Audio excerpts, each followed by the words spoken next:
오늘 저희들이 살펴볼 본문은 계시록 21장 22절로 27절 말씀입니다. 계시록 21장 22절로 27절 말씀. 제가 봉독해 드리겠습니다. 성 안에서 내가 성전을 보지 못하였으니 이는 주 하나님 곧 전능하신 이와 및 어린 양이 그 성전이심이라. 그 성은 해나 달의 비침이 쓸데없으니 이는 하나님의 영광이 비치고 어린 양이 그 등불이 되심이라. 만국이 그 빛 가운데로 다니고 땅의 왕들이 자기 영광을 가지고 그리로 들어가리라. 낮의 성문들을 도무지 닫지 아니하리니 거기에는 밤이 없음이라. 사람들이 만국의 영광과 존귀를 가지고 그리로 들어가겠고 무엇이든지 속된 것이나 가증한 일 또는 거짓말하는 자는 결코 그리로 들어가지 못하되 오직 어린 양의 생명책에 기록된 자들만 들어가리라. 아멘. 우리는 지금 예루살렘으로 상징하고 있는 어린 양의 신부, 즉 교회가 하나님 나라에서 얼마나 영광스러운 존재가 되어 하나님의 존전에서 살아가는지에 대해 살펴보고 있습니다. 그런데 사도 요한은 이 하나님 나라와 하나님 나라에서 살고 있는 어린 양의 신부인 교회가 얼마나 영광스러운 존재로서 영광스러운 나라에서 살게 되는지에 대한 설명을 17장과 18장에서 소개한 바벨론과 음녀를 비교하면서 소개하고 있는 모습을 봅니다. 음녀와 어린 양의 신부, 그리고 바벨론과 하나님의 나라, 이렇게 비교하고 있는 것입니다.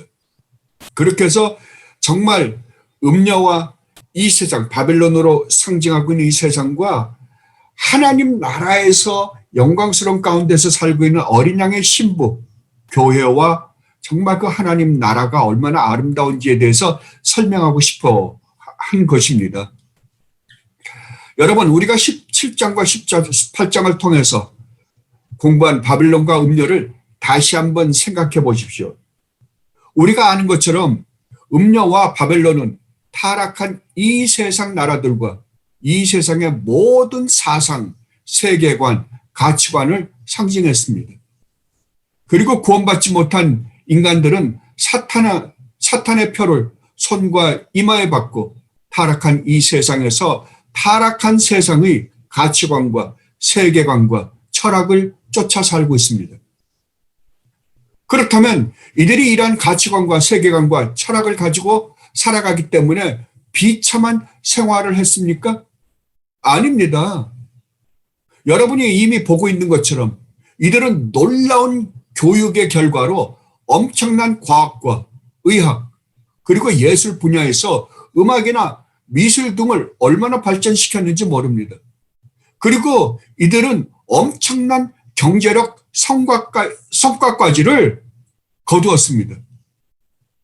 그래서 엄청난 부로 말미암는 어마어마하게 높고 화려한 빌딩들을 지었을 뿐만 아니라 그 안에는 정말 엄청나고 화려한 놀라운 장식품들을 장식해 놓아서 정말 얼마나 화롭고 화려하고 그리고 아름다운 건물을 지어서 인간들을 미혹했는지 모릅니다. 그 외에 과학의 힘으로 만들어 놓은 것들로 말미암아 이 중 저는 제가 보기에 오늘날 제일 무서운 것은 컴퓨터와 또 컴퓨터를 소장하고 있는 스마트폰이 아닌가 싶습니다. 그래서 이것들로 하여금 타락한 인간들로 하여금 얼마나 인간 스스로가 인간 자신을 얼마나 신적 존재로 만들어 경비하고 있는지 모릅니다. 인간은 시간이 없어서 그렇지 시간만 주어지면 이 세상의 모든 것을 해결할 수 있다고 정말 엄청난 교만에 빠져버리고 말았습니다. 그래서 모든 인간들은 자기 스스로가 만들어 놓은 이러한 화려함에 놀라서 이러한 화려한 삶을 살고 싶은 욕망으로 어떻게 해서든지 돈을 벌어 이러한 삶을 살기 위해 얼마나 열심히 일을 하고 있는지 모릅니다. 여러분 보잖아요. 세상 사람들이 이 돈을 버는 일에 있어서는 얼마나 정말 엄청난 시간들을 할애해 가면서 일을 하는지 모릅니다. 이제 인간들은 육신의 정욕과 안목의 정욕과 이생의 자랑으로 가득 차 있는 존재가 되어버리고 말았습니다. 그러다 보니까 자기들도 모르는 사이에 돈이 신이 되어버리고 만 세상이 되었습니다. 인간들은 인정을 하든 인정을 하지 않든 상관없이 돈의 노예가 되어버리고 말았습니다. 그래서 이 돈을 벌기 위해서는 무슨 짓이든 하게 된 것입니다. 그래서 부를 이루어 세상의 화려함을 누리고 있는 사람이 있는 반면 또 어떤 사람들은 이것을 위해서, 이 부를 위해서 더욱더 밤잠을 자지 않고 노력하고 생각하고 일을 합니다. 정말 우리가 신앙을 가지고 있는 사람들이 이렇게 살아갈까요? 아닙니다. 절대로 이렇게 살아가지 않습니다. 그러나 돈이라는 신 앞에서는 모든 것을 다 내버리고 자기가 가지고 있는 시간뿐만 아니라 자기의 모든 생각, 자기의 모든 노력을 다 바쳐 이 돈을 얻기 위해서 얼마나 노력하는지 모릅니다. 왜냐하면 이 세상에 사는 모든 사탄의 자녀들은 이 세상의 영광이 그들의 최종적 궁극적 목적이 되어 있기 때문입니다. 그리고 이러한 놀라운 과학의 발전으로 이들은 우주까지 정복해 보겠다고 난리들을 칩니다. 이들의 마음속에는 이 우주를 창조하신 하나님에 대한 생각과 경외심은 조금도 없습니다. 그렇다면 이들이 왜 이렇게 하나님은 안중에도 없이 이러한 짓을 할까요? 예, 아담이 사탄의 꼬임에 빠져서 자신이 하나님이 될 수 있다는 말도 안 되는 교만함으로 하나님이 그렇게도 먹지 말라고 신신당부하셨던 선과 악을 알게 하는 나무의 열매를 먹었기 때문입니다. 그래서 타락한 아담의 후예들은 자신들 각자가 선과 악을 판단하는 재판관이 되어버리고 말았습니다. 그래서 이 세상에 살고 있는 80억 인구가 있다고 한다면 80억 인구가 모두가 다 재판관입니다. 신입니다. 이건 우리가 살아가고 있는 우리 사회 구조 안에서 우리들만 봐도 우리가 압니다. 여러분들이 남을 판단할 때 무엇을 기준으로 판단하십니까? 기준의 판단 기준이 있습니까? 아닙니다. 자기 자신입니다. 자기 자신이 가지고 알고 있는 지식에 근거해서 판단합니다.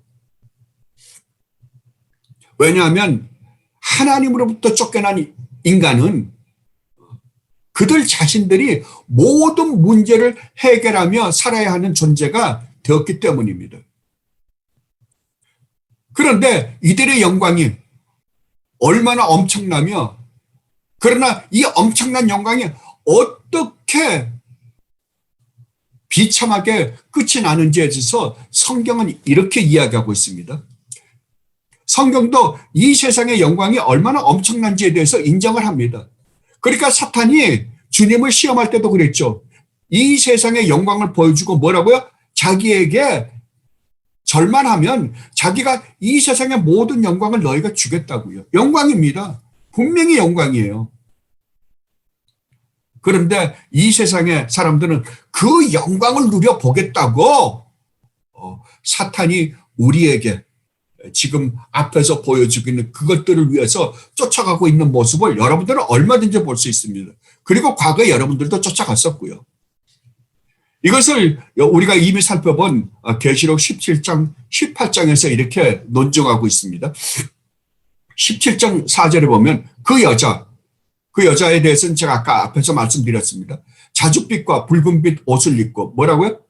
그 당시에 자줏빛과 붉은빛은 가장 호화로운 옷들입니다. 금과 보석과 진주로 꾸미고 손에 금잔을 가졌는데 가증한 물건과 그 음행의 더러운 것들이 가득하더라. 뭐라고요? 이게 이 세상의 영광이라고 지금 말하고 있는 것입니다. 하나님 자녀들의 영광을 하나님께서 뭘로 표현하셨습니까? 예, 보석으로 표현했습니다. 그런데 이 세상의 영광도 지금 뭐로 표현하고 있습니까? 예, 이 세상의 보석으로 표현하고 있습니다. 그러니까 이 영광도 만만치 않은 영광이라고 말씀하고 있는 것입니다. 계시록 18장 1절로 3절에서는 이렇게 증언하고 있습니다. 이를 후에 다른 천사가 하늘에서 내려오는 것을 보니 큰 권세를 가졌는데 그의 영광으로 땅이 환하여지더라. 힘찬 음성으로 외쳐 이르되 무너졌도다 무너졌도다 큰 성 바벨론이요 귀신의 처소와 각종 더러운 영이 모이는 곳과 각종 더럽고 가증한 새들이 모이는 곳이 되었더라. 그러니까 이 세상은 더럽고 정말 죄로 가득한 세상임에도 불구하고 이 세상의 영광 또한 만만치 않다라고 이야기하는 거예요. 그 음행의 진노의 포도주로 말미암아 만국이 묻어졌으며 또 땅의 왕들이 그와 더불어 음행하였으며 땅의 상인들도 그 사치의 세력으로 어떻게 했다고요? 치부했다고요. 그리고 18장 7절에서는 이렇게 말합니다. 그가 얼마나 자기를 영화롭게 하였으며 사치하였든지. 그러니까 성경도 분명히 이 세상의 영광에 대해서 그냥 그건 별거 아니다라고 이야기하지 않습니다. 충분히 우리를 미혹하고 현혹을 시켜서 그것을 따라가고 싶어하는 마음을 어떻게 한다고요? 불러일으킨다고요. 그리고 18장 22절을 보면 이렇게 기록하고 있습니다. 또 검은 것 타는 자와 풍류하는 자와 통소 부는 자와 나팔 부는 자들의 소리가 결코 다시 내 안에서 들리지 않는다. 그러면 그 전에는 어떻게 했다는 거예요? 하나님의 심판 전에는 검은 것도 타고 풍류도 하고 통소도 불고 나팔을 불고 이 세상이 어떤 거예요? 잔치 분위기였다고. 잔치 분위기. 여러분이 이 세상에서 지금 하고 있는 거 보면 알잖아요. 얼마나 많은 쾌락을 우리에게 주겠다고, 기쁨을 주겠다고, 즐거움을 주겠다고 이 세상이 우리를 미혹하는지 모릅니다. 어떻습니까? 이것이 지금 우리가 살고 있는 이 타락한 세상의 화려한 모습입니다. 여러분도 과거에는 이러한 것들이 목적이 되어 살아오셨습니다. 저뿐만 아니라 여러분도 그렇게 사셨을 것입니다. 그런데 이 세상은 어떻게 된다고요? 이 세상에 여러분들이 우리가 보고 있는 모든 이 화려한 것들, 영광스러워 보이는 모든 것들은 반드시 하나님의 심판을 받아 멸망할 것이라고 사도 요한은 지금 말씀하고 있습니다. 이렇게 이 영광스럽다고 생각했던 이 세상의 비참한 결말을 소개한 사도 요한은 21장 1절로 22장 5절에서 영광스러운 하나님 나라에서 엄청난 영광 가운데서 살고 있는 어린 양의 신부, 즉 교회 여러분에 대해서, 성도들에 대해서 소개하고 있습니다. 그런데 이 교회, 즉 성도들이 이 세상에서는 어떻게 산다고요? 바벨론과 음료로 하여금 엄청난 핍박과 고난을 받으며 산다고, 또 살았다고 사도 요한은 말하고 있습니다. 그렇다면 성도들이 이 타락한 세상에 살면서 엄청난 핍박과 고난을 받는다고 하는데 그것이 과연 우리에게는 어떻게 적용이 되는가 하는 것입니다. 왜냐하면 이러한 핍박과 고난을 초대교회 때는 분명히 받았습니다. 예수 그리스도가 주라고 시인만 하면 엄청난 핍박과 고난을 받은 거 여러분 이미 아십니다. 그리고 오늘날에도 이 핍박과 고난을 하는 국가들이 있긴 합니다. 그러나 지금 우리가 사는 이 미국이라는 나라는 예수 그리스도를 믿는 사람들에게 이렇게 실질적으로 핍박과 고난을 가하지 않습니다. 그렇다면 이러한 말씀이 우리에게는 해당되지 않습니까? 아닙니다. 우리에게도 적용이 되기 때문에 하나님이 우리로 하여금 이 말씀을 지금 하고 계시는 겁니다.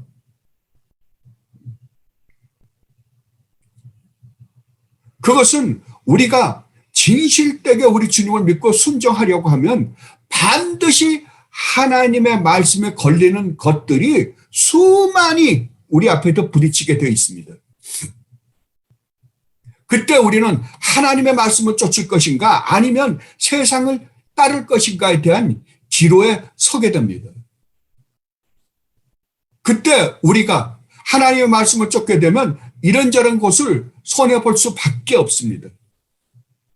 이러한 것들이 그리스도 안에서 우리가 겪는 고난입니다. 그리고 우리가 지금 이 미국에서 행해지고 있는 모든 법과 행정적인 절차들을 보면 오늘날은 정말로 주님의 말씀에 따르며 사는 것이 얼마나 어렵게 되었는지에 대해 우리는 잘 알고 있습니다. 그 중에 한 예가 바로 동성애에 대한 법이었습니다. 오늘날은 동성애가 잘못된 것이라고 하면 사람들로부터 지탄을 받을 뿐만 아니라 법적 제재까지도 받는 세상이 되었습니다. 그리고 이 세상은 완전히 다원주의로 완전히 팽배해 있습니다.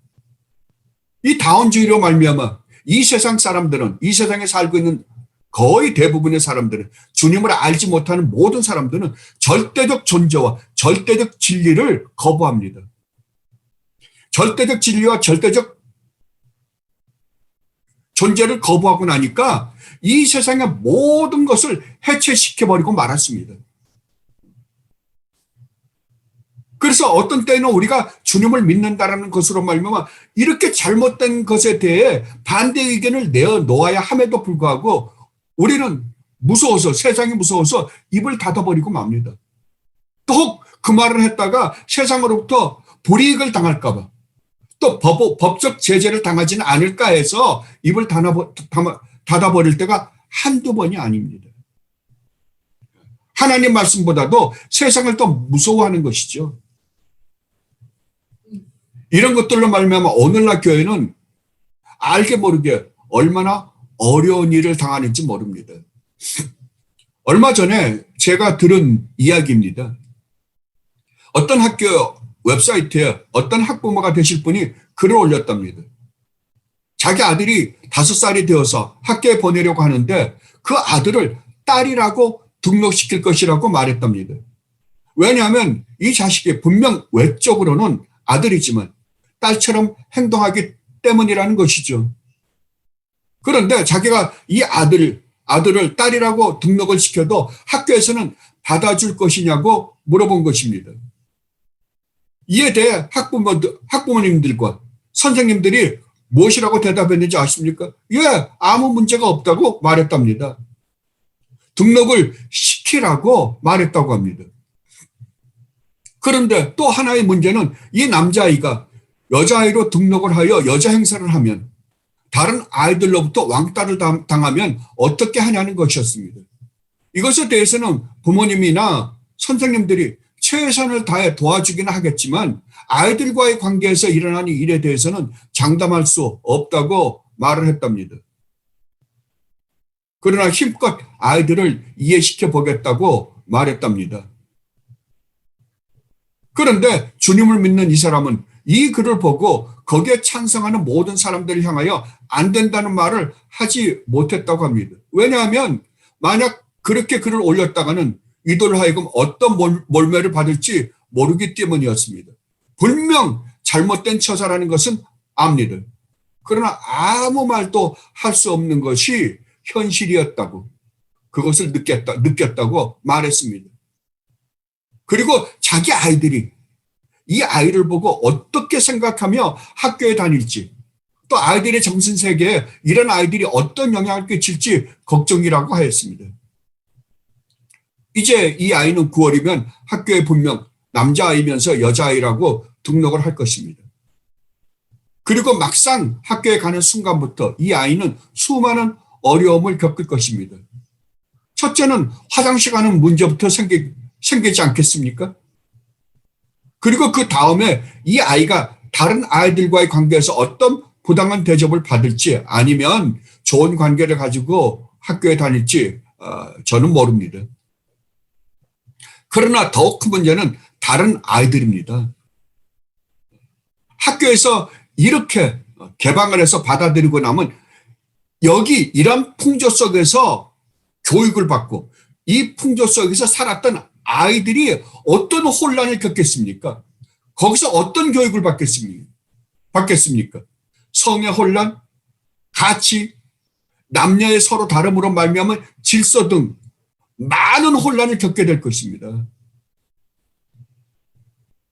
그래서 오늘날은 제3의 남자와 여자 외에 제3의 성까지 생기지 않았습니까? 오늘날 이 세상의 교육은 정말로 무섭습니다. 이제는 남자와 여자와의 특별한 구별조차 해체시켜버린 세대가 되어버리고 말았습니다. 정말로 무서운 세상이 되어가고 있습니다. 그래서 자녀 교육을 학교에만 맡기는 것은 정말로 옳지 않습니다. 특히 그리스도인들의 자녀 교육은 가정에서 반드시 책임져야 됩니다. 학교에 맡기지 마십시오. 왜냐하면 이런 학교에다가 맡기면 이 아이들이 혼란 속에서 자라나서 자기가 누구인지, 어디에서 살고 있는지, 무엇을 목적으로 살아가야 하는지 절대 알지 못하고 결국에는 이 세상의 쾌락만을 쫓아 살게 될 것이기 때문입니다. 결국 아이를 잃어버리는 것입니다. 오늘날 참 그리스도인들은 이런 수많은 무시무시한 문제들 앞에 봉착하게 되었습니다. 어떤 면에서는 직접 박해를 받는 것보다 더 무서운 세상이 되지 않았나 싶습니다. 개구리를 미지근한 물에 넣어서 조용히 살살 끓이면 죽어간다며요.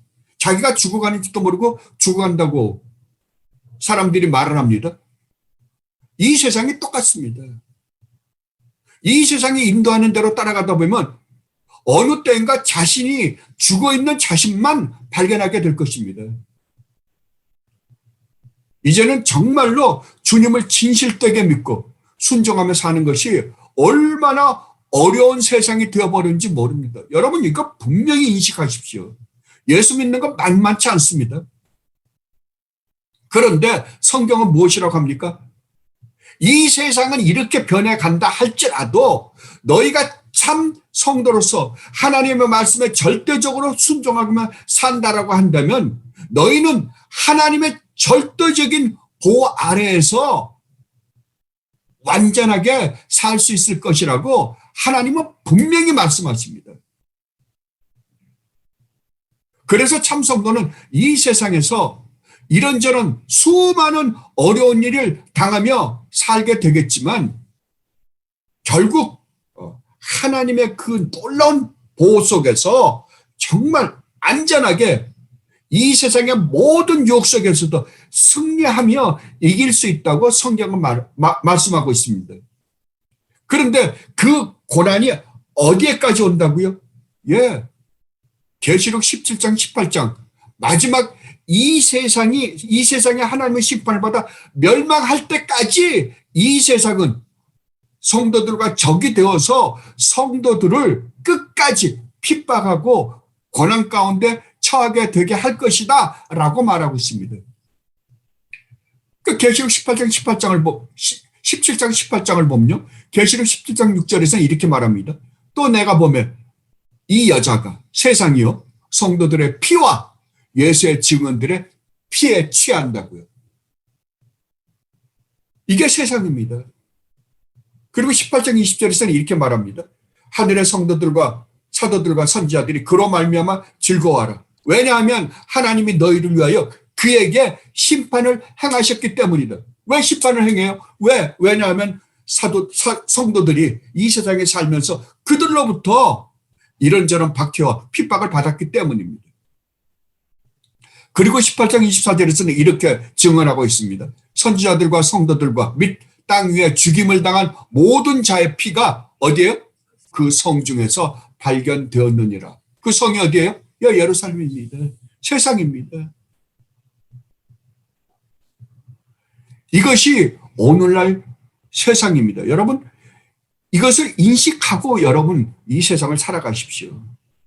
그래 안 하면 여러분은 이 세상의 풍조에 여러분도 모르는 사이에 흘러가 버리고 어느 땐가는 죽어있는 자신을 발견하게 될 것입니다. 사대 교회가 바로 그거였잖아요. 자기가 죽어가는데도 불구하고 죽어가는지 안다 모른다? 몰랐다고요. 사대 교회가. 그러면 오늘 본문을 먼저 살펴보도록 하십시다. 22절 말씀입니다. 먼저 22절 말씀을 살펴보겠습니다. 성 안에서 내가 성전을 보지 못하였으니 이는 주 하나님 곧 전능하신 이와 및 어린 양이 그 성전이심이라. 사도는 성 안에서 성전을 보지 못하였다고 말씀하십니다. 그렇다면 여러분, 이 성이 무엇입니까? 예, 우리가 이미 공부한 것처럼 예루살렘 성이 누구를 상징한다고요? 예, 성도들, 교회를 상징하였습니다. 그렇다면 성 안이다라는 말은 성도들 안, 즉 다른 말로 하면 하나님의 백성들이 있는 그 안을 지금 의미합니다. 이것을 계시록 2장 1절에서 우리 주님을 묘사를 할 때 이렇게 묘사했습니다. 오른손에 있는 7별을 붙잡고 7 금촛대 사이를 거니시는 이. 7 금촛대는 뭐였습니까? 교회였습니다. 이 세상 모든 교회입니다. 이 세상의 모든 교회 사이를 거니시는 이가 누구십니까? 예, 우리 주님 예수 그리스도입니다. 그러니까 교회 안에 누가 있다고요? 예, 우리 주님이 계신다고요. 이것을 지금 사도 요한은 하나님 나라 안에 있는 하나님의 백성들 안에 누가 있다고 설명을 하고 있는 것입니다. 그런데 그 성 안에, 성도들 안에 성전이 보이지 않는답니다. 그렇다면 왜 성전이 보이지 않을까요? 여러분은 이것을 한번 상상해 보십시오. 옛날에 이스라엘 백성들, 예루살렘에 살고 있던 이스라엘 백성들 보면 이스라엘 백성들이 있습니다. 그 가운데 뭐가 있었습니까? 예, 성전이 있습니다. 성전이 있으니까 이들은 항상 살아가면서 그 성전을 보면서 살았을 거 아니에요. 그 성전 안에 누가 계십니까? 예, 유일하게 하나님의 임재가 그 성전 안에 있기 때문에 하나님이 우리와 함께 계시는구나 라고 그들은 생각하며 살았을 것입니다. 그런데 지금 하늘에는 하나님의 백성들이 있는데 성전은 보이지 않는다고 사도는 말씀하고 있습니다. 왜요? 예, 여러분이 이미 아시는 것처럼 이제는 하나님의 임재를 상징하는 눈으로 볼 수 있는 성전이 아니라 참 성전이신 하나님과 어린 양이신 우리 주님 예수 그리스도가 직접 우리 눈으로 볼 수 있게 성도들과 함께 계시기 때문입니다. 구약의 성전은 하나의 모형, 상징에 불과했습니다. 지금 우리가 보고 있는 그 하늘의 그 성전 하나의 상징이었습니다. 그래서 사도 요한이 이렇게 말씀하십니다. 이는 주 하나님 곧 전능하신 이와 및 어린 양이 그 성전이기 때문이다. 아멘. 여러분, 이 장면을 한번 상상해 보십시오. 하나님의 백성인 우리들이 정말 하나님 나라에 있습니다. 우리가 하나님 나라에 살고 있습니다. 그런데 우리 가운데 누가 계십니까? 예, 성부 하나님과 어린 양이셨던 우리 주님 예수 그리스도 그리고 성령 하나님이 함께 계십니다. 삼위 하나님이 우리가 함께 계신다니까요. 우리가 감히 볼 수 없는 태양빛보다 더 강렬한 하나님의 영광의 빛을 직접 우리의 눈으로 보고 있단 말입니다. 어떻습니까? 점도 없으시고 흠도 없으시고 티나 주름 잡힌 것이 하나도 없으신 하나님. 고결하시고 순결하시고 거룩하시고 의로우시며 선하시며 전능하시며 전지하시며 지혜 자체이신 하나님을 우리가 직접 배웠습니다. 여러분이 가장 보고 싶으신 분이 누구십니까? 하나님이 아니십니까? 그런데 하나님 나라에서는 어떻다고요? 예, 우리가 그 하나님을 직접 우리의 눈으로, 이 육신의 눈으로 볼 수 있게 된다니까요. 이 축복을, 이 장면의 놀라운 축복을 우리가 어떻게 인간의 언어로 설명할 수가 있겠습니까? 이것은 여러분들이 묵상해 보고 맛보는 수밖에 없습니다. 그래서 기독교를 계시의 종교라고 분명히 말합니다. 그러나 이러한 하나님의 말씀으로 말미암아 느끼는, 맛보는 이러한 것을 기독교 체험이라고 이야기를 하는 것입니다. 이 장면은 이미 구약에서 선지자들이 예언하신 것입니다. 구약에 분명히 성전이 있었는데도 불구하고 선지자들은 이미 우리가 눈으로 보는 인간이 지은 성전이 아닌 성전이 우리와 함께 거하실 것이라는 것을 예언하셨던 것입니다. 이것에 대해서 여러분이 에스겔서 40장, 43장을 읽어보시면 아마 잘 아실 수 있을 것입니다. 그리고 예레미야, 학개, 이사야 선지자도 이에 대해서 예언하였습니다. 이 중에 두 구절만 제가 읽어볼게요. 예레미야 3장 16절로 17절 말씀입니다. 예레미야 3장 16절로 17절 말씀. 여호와의 말씀이니라. 너희가 이 땅에서 번성하여 많아질 때에는 사람들이 여호와의 언약궤를 다시는 말하지 않을 것이요. 다시는 왜 말하지 않아요?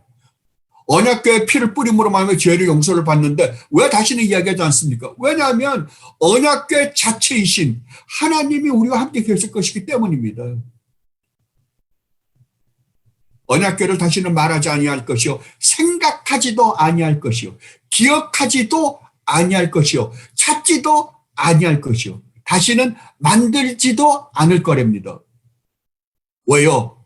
그때에는 예루살렘이 그들에게 여호와의 보좌라 일컬음이 되기 때문이다라고 이야기합니다. 지금 예루살렘 누구였어요? 어린 양의 신부. 어린 양의 신부와 안에 누가 계신다고요? 삼위 하나님이 함께 계시니까요. 그러면 어린 양의 신부와 신부들과 하나님이 어떻게 하는 거예요? 함께 하나가 되어서 살아가는 나라가 뭐라고요? 하나님 나라라고 지금 말하고 있습니다. 그래서 학개서 2장 9절에서는 이렇게 말씀하셨습니다. 이 성전은 뭐냐 그러면 지금 눈으로 보는 성전입니다. 이 성전의 나중 영광이 이전 영광보다 크리라. 그러니까 지금 자기네들이 눈으로 보는 성전이 아닌 정말 하나님의 성전은 지금 우리가 보고 있는 이 성전과는 비교도 되지 않게 영광스러운 것이다 라고 선지자 학개가 이미 예언을 했습니다. 만군의 여호와의 말이니라. 내가 이곳에 평강을 주리라. 평강의 나라 아니에요.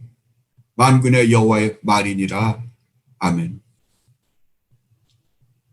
그래서 우리가 요한계시록을 살펴보면 요한계시록에서 사도 요한이 소개하고 있는 성전은 거의 일반적으로 하늘에 있는 성전을 가리킵니다. 계시록 7장 15절에서는 이렇게 하늘에 있는 성전에 대해서 말을 합니다. 그러므로 그들이 하나님 보좌 앞에 있고 또 그의 성전에서 밤낮 하나님을 섬기며 보좌에 앉으신 이가 그들 위에 장막을 치시리니. 그러니까 성전이 어디에 있는 성전을 말하는 거예요? 하늘에 있는 성전이에요. 14장 15절에서는 이렇게 말씀하십니다. 15절과 17절에서 이렇게 증언하고 계십니다.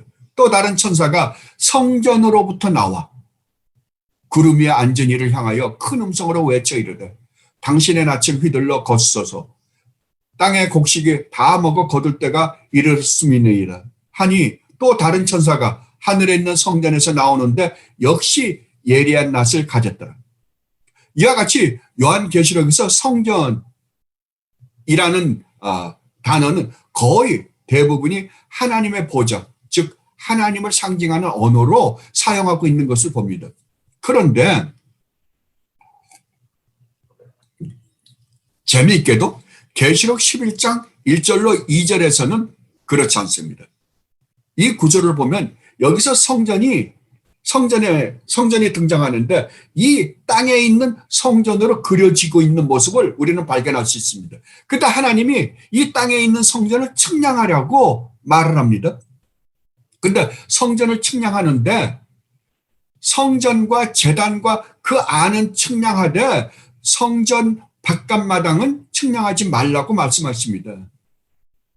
왜냐하면 이 바깥마당은 이방인들에게 짓밟히도록 허락하셨기 때문이라고 말합니다. 이 말의 의미는 이렇습니다. 자, 성전과 제단과 그 안, 측량하라고 하는 그 안은 절대적인 하나님의 보호가 있기 때문에 절대적으로 흔들리지 않을 것이라는 거예요. 그러나 바깥마당은 이방인들에게 짓밟도록 허락하셨다는 말은 이 세상에 있는 교회는 어떻다고요? 핍박과 고난을 이방인들로 하여금, 주님을 알지 못하는 자들로 하여금 반드시 받을 것이라고 말하고 있는 것입니다. 그렇다면 이 세상에 있는 교회는 어떻다고요? 예, 하나님의 보호 아래, 참 교회는 하나님의 보호 아래 있기 때문에, 철저한 보호 아래 있기 때문에 가장 안전하면서도 불구하고 세상으로부터는 어떻게 한다고요? 예, 짓밟힌다고요. 핍박과 고난을 반드시 받는 것이 교회라고 지금 말씀하고 있는 것입니다. 그렇다면 성도 각자인 여러분은 어떻습니까? 여러분의 삶은 어떻습니까? 예, 여러분이 참 그리스도인이라고 한다면, 여러분이 참되게 하나님을 진실되게 믿으시는 분들이라고 한다면 여러분의 구원은 절대로 흔들리지 않습니다. 여러분은 반드시 하나님 나라에서 하나님이 우리에게 지금 약속하신 이 놀라운 하나님 나라의 영광을 누리며 살게 될 것입니다. 그러나 이 세상에서는 어떻게 한다고요? 세상에서는 이방인으로 하여금 짓밟힌다니까, 세상으로부터 짓밟힌다니까, 그것을 하나님이 허락하셨다고요. 허락하셨다고요. 그래서 핍박과 고난은 반드시 받을 것이다 라고 말씀하십니다. 그러므로 이 세상에 있는 교회는 하나님의 정말 놀라운 보호 아래 있음과 동시에 어떻게 한다고요? 어려운 일을 겪으며 한 발 한 발 주님 나라로 갈 것이다 라고 말씀하십니다. 이러한 것들을 가만 보면요, 성막이나 성전이나 참 성막입니다. 참 성막, 참 성전, 참 교회, 참 성도들은 하늘에 있는 하나님의 성전과 어떻게 해요? 같은 의미로 취급하는 거예요. 똑같이. 그러니까 여러분은 이미 어디에 있어요? 하나님 나라에 있는 성전은 이제 더 이상 악이 들어올래야 들어올 수가 없습니다. 그 어떤 고난도 없는 나라입니다. 그러나 이 세상에 있는 교회와 참 성도들인 우리들은 비록 하나님의 그 놀라운 그 보호하심으로 말미암아 안전한 가운데 있지만 또한 핍박 가운데 있다는 사실을 너희들은 알아라 라고 사도 요한을 통하여 지금 말씀하고 있는 것입니다.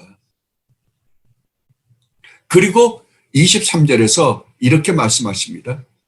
그 성은 해나 달의 비침이 쓸데없으니 이는 하나님의 영광이 비치고 어린 양이 그 등불이 되심이라. 이 말씀은 이사야서 60장 19절의 성취입니다. 인용입니다. 그런데 60장 19절과 지금 사도 요한이 살짝 어떤 단어를 바꾸어서 지금 이야기하고 있는 모습을 봅니다. 자, 이사야서 60장 19절을 보면 이렇게 기록되어 있습니다. 다시는 낮에 해가 내 빛이 되지 아니하며 달도 내게 빛을 비추지 아니할 것이요 오직 여호와가 내게 영원한 빛이 되며 내 하나님이 내 영광이 되리니. 자, 그러면 23절 다시 한번 읽어봅시다. 그 성은 해나 달의 비침이 쓸데없으니, 그죠? 이는 하나님의 영광이 비치고, 여기까지는 똑같습니다. 근데 마지막에 뭐라 그러냐면 이사야에서는 내 하나님이 내 영광이 되리니 라고 했는데 여기서는 어린 양이 그 등불이 되심이라 라고 바꿔놓습니다. 왜 그랬을까요? 왜냐하면 사도 요한의 머릿속에는 어린 양이 누구시니까요? 예, 여호와 하나님이시니까요. 우주 만물을 창조하신 창조주 하나님이시니까요.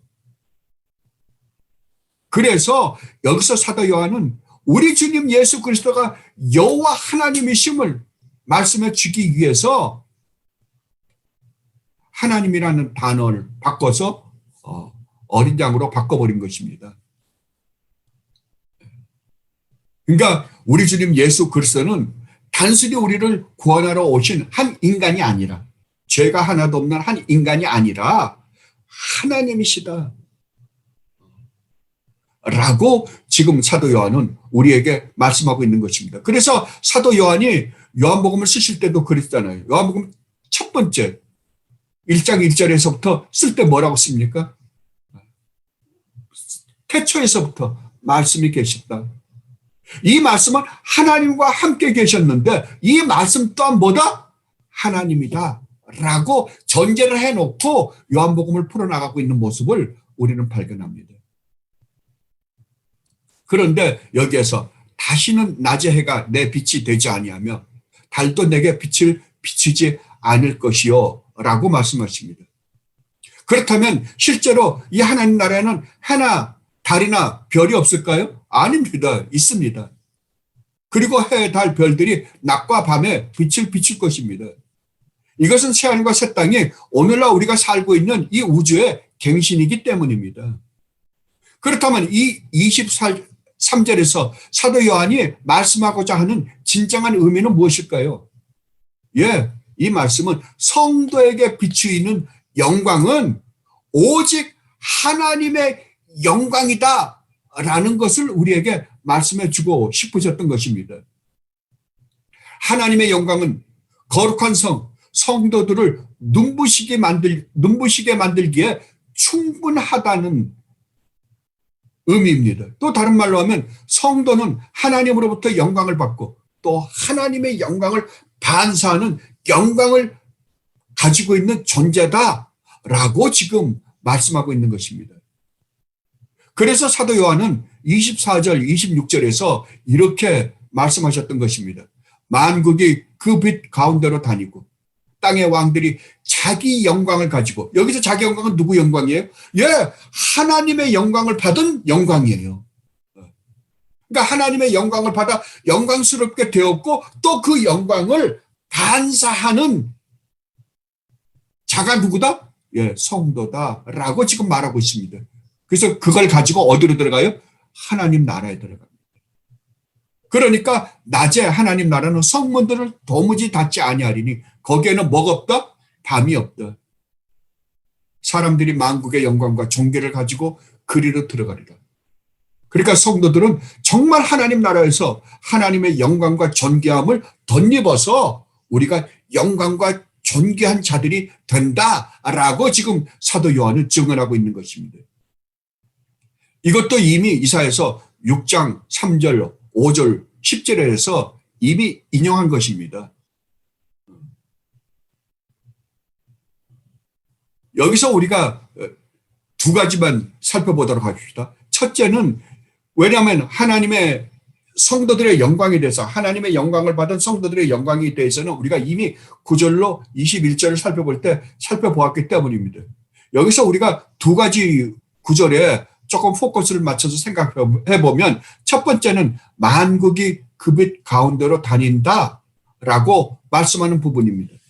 여기에서 만국이라고 하는 말의 의미를 어떤 분들은 보편 구원론에 대해서 이야기하고 있는 것이다 라고 말하는 사람들이 있습니다. 이분들이 주장하는 보통 보편 구원론은 하나님이 복음을 전하셨을 때 하나님은 이 세상의 모든 사람을 구원하고 싶어 하신다.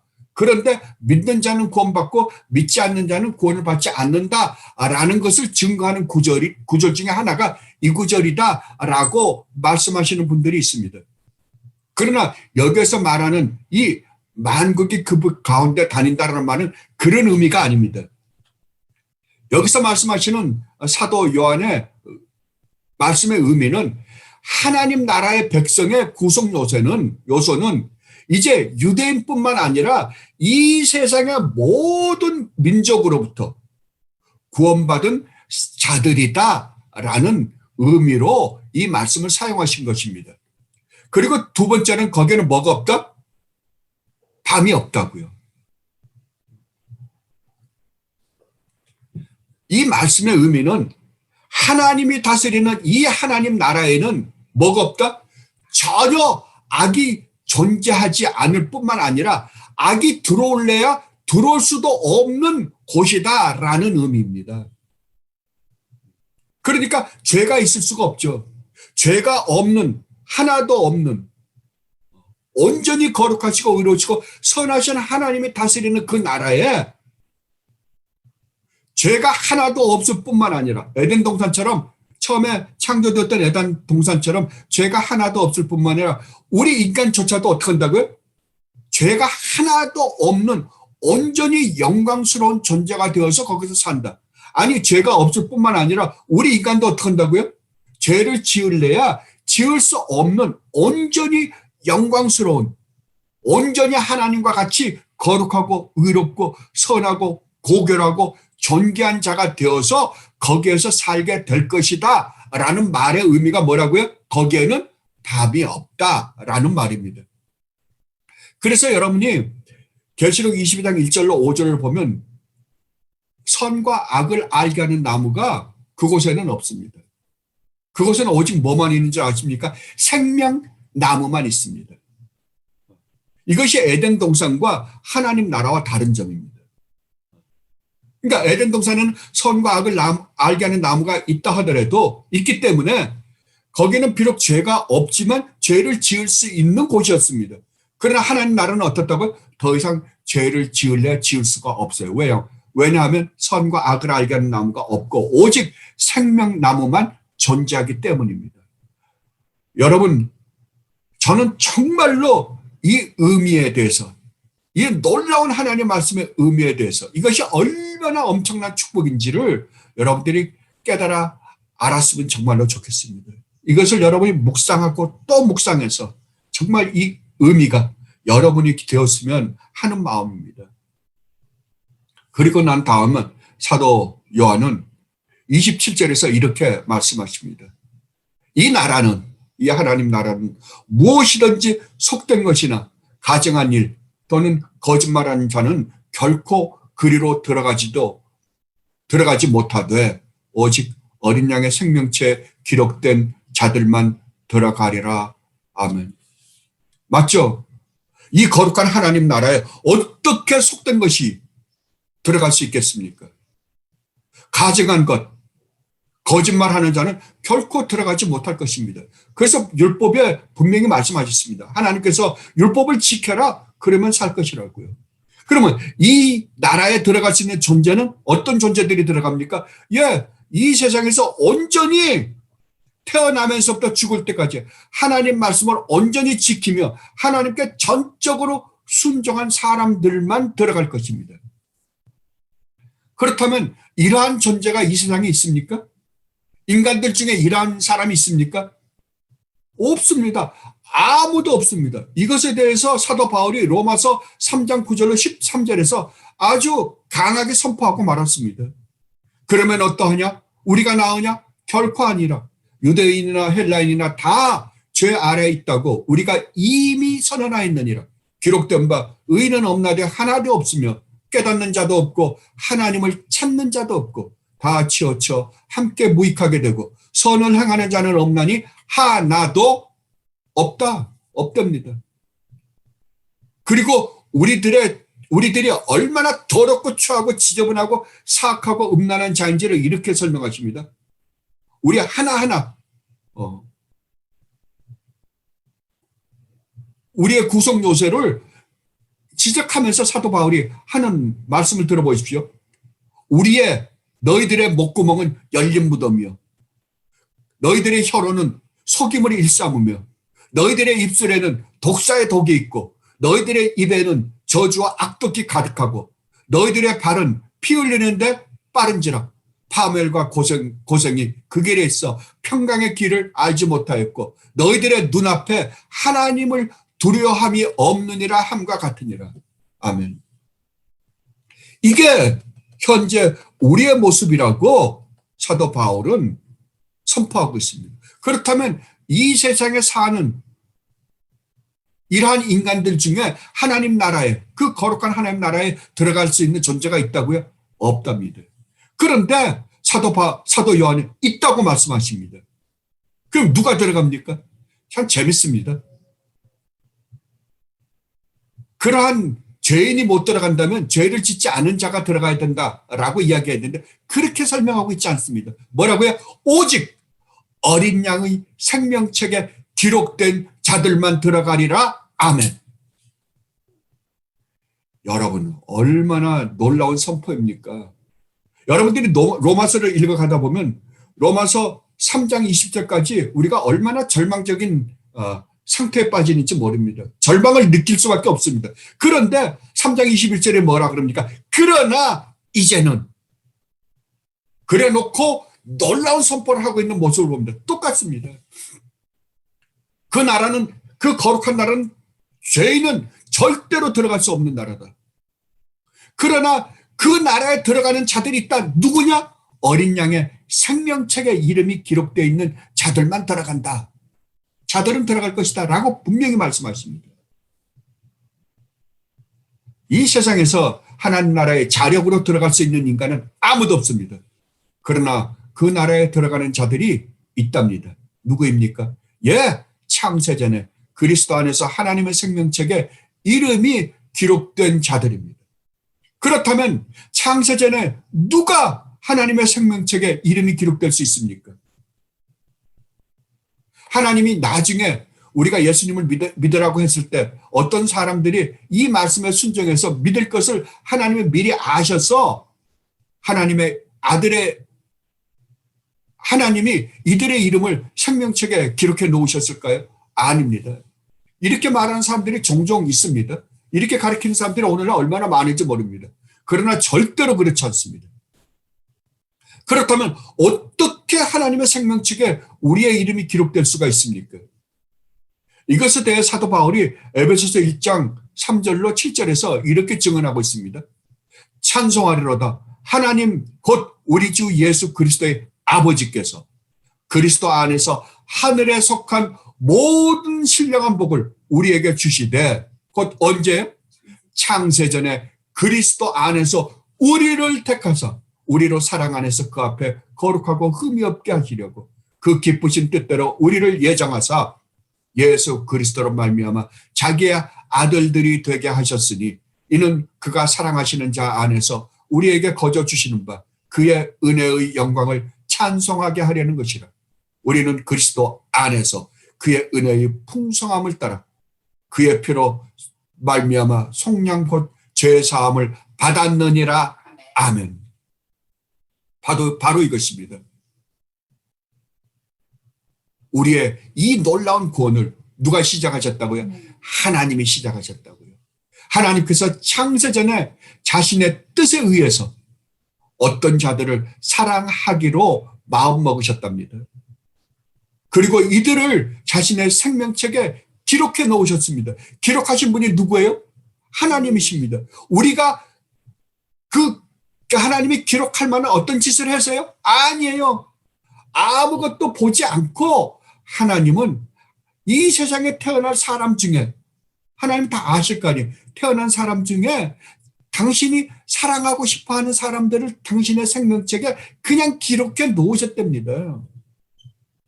그리고 이들을 그리스도 안에서 구원하셨던 것입니다. 그래서 이들만이 하나님 나라에 들어갈 수 있다고 사도 바울이나 사도 요한이 지금 증언하고 있는 것입니다. 그렇다면 여기에 또 다른 문제가 있습니다.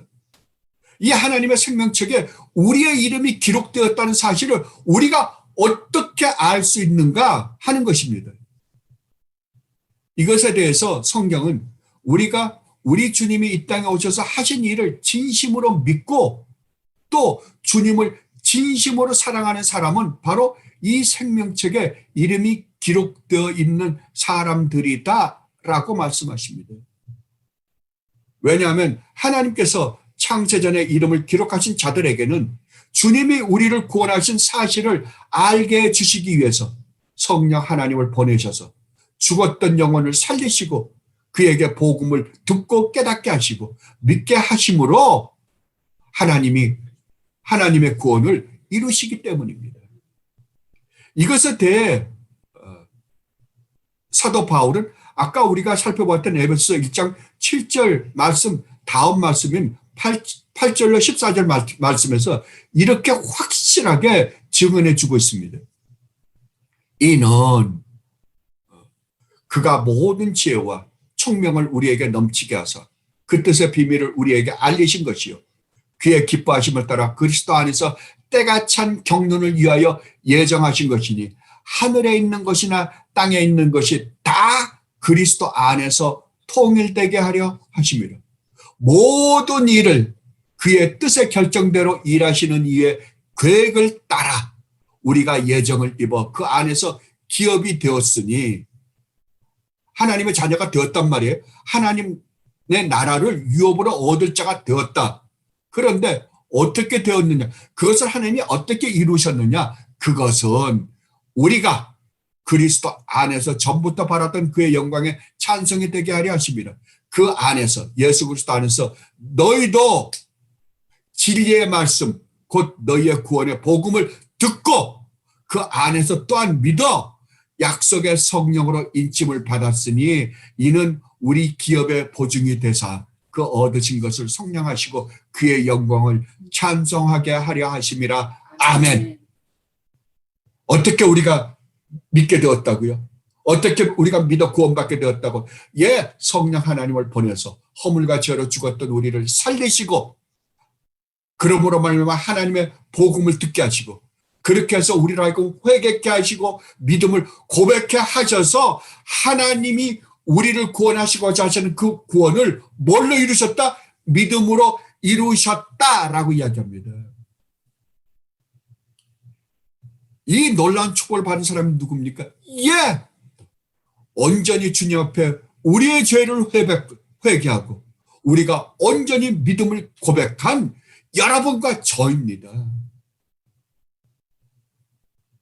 이 놀라운 축복을 우리는 하나님으로부터 그리스도 안에서 성령 하나님의 도우심으로 받았습니다. 그러니 우리가 어찌 삼위 하나님을 사랑하지 않을 수가 있단 말입니까? 사랑할 수밖에 없습니다. 이 일을 위해서 하나님이 얼마나 엄청난 희생을 치르셨습니까? 예, 성자 하나님이신 우리 주님 예수 그리스도를 이 땅에 보내셔 십자가에서 그 몸을 갈기갈기 찢어 버리시기까지 하시면서 우리를 구원하시지 않았습니까?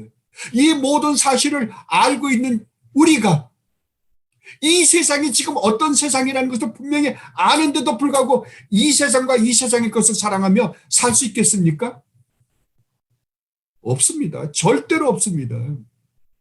그래서 사도 요한이 요한일서 2장 15절 17절에서 이렇게 말씀하셨던 것입니다.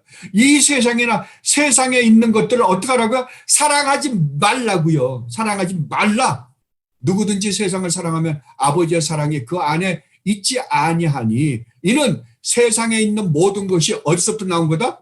육신의 정욕과 안목의 정욕과 이생의 자랑이니 이것은 다 하나님께로부터 온 것이 아니요 세상으로부터 온 것이라. 타락한 세상으로부터 온 것이라고요. 사탄으로부터 온 것이라고요. 이 세상도 그 정욕도 이 세상의 화려함도 이 세상의 영광도 다 지나가되 오직 하나님의 뜻을 행하는 자는 어떻게 한다? 영원히 하나님 나라에서 영광 가운데 살게 될 것이다. 아멘.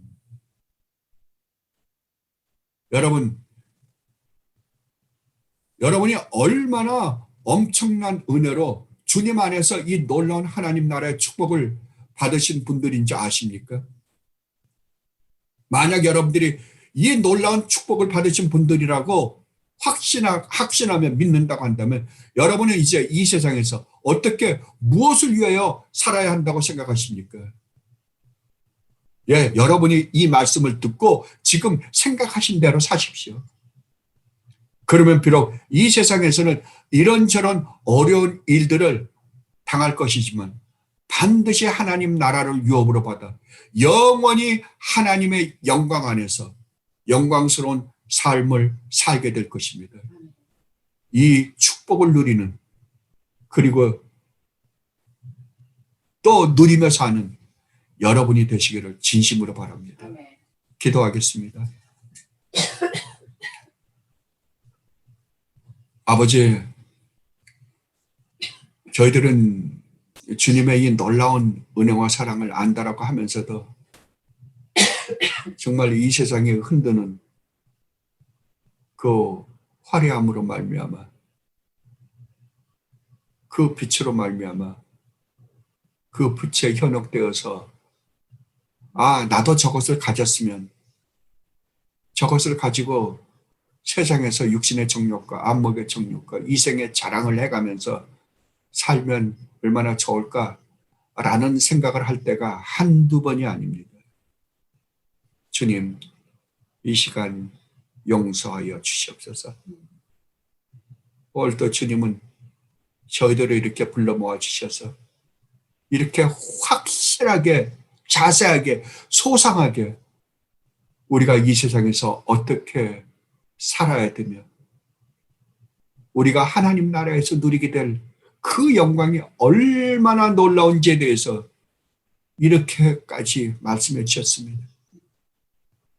주님, 이제 이 말씀을 쫓아서 정말 이 세상을 사는 동안 오직 아버지 하나님과 우리 주님 예수 그리스도를 마음과 뜻과 정성을 다하여 사랑하며 오직 우리 주님의 영광만을 위하여 살다가 주님 오라 하실 때 기쁜 마음으로 아멘, 할렐루야, 아버지 이제 아버지께 갑니다 라고 고백하며 아버지 앞에 갈 수 있는 주님의 귀한 백성들이 되게 하여 주시옵소서. 오 주님, 너무나 고맙습니다. 너무나 고맙습니다. 이 고마움을 무슨 말로 표현할 수가 있겠습니까? 영원히 영광과 존귀와 찬양을 받으시옵소서. 감사하며 우리 주님 예수 그리스도 이름으로 기도드리옵나이다. 아멘. 아멘.